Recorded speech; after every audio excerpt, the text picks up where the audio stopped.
Hi, it's Elisa. So, as part of the Find Your Voice exercise part 2, to start off with the things that I had listed I'm good at, something that I'd say is like a more prominent skill of mine that I have currently would be like thriving well in social situations. So, basically, just like socializing and interactions and stuff. I would say I do my best to like try to find a way and like connect with people often by doing like a lot of like active engaging conversations. So by like either asking a lot of questions or just like making sure like I'm actively listening and like participating in the conversation, or and even like cracking a joke here and there, just like get a smile out of people and stuff.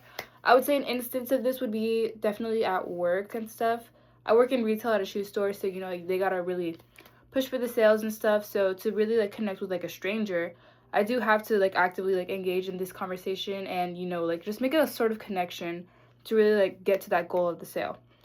And I would say something that I would want to work on would be just implementing some self-discipline. I am not the best at this, if I'm being honest. I find myself often, I'm on my phone, I know I have something to do at 11:59, and I will just be like, you know what, I still got time to do it. I still have time to do it. And I won't do it until it's like, 20 minutes before the deadline and I'm rushing, frustrating and stuff.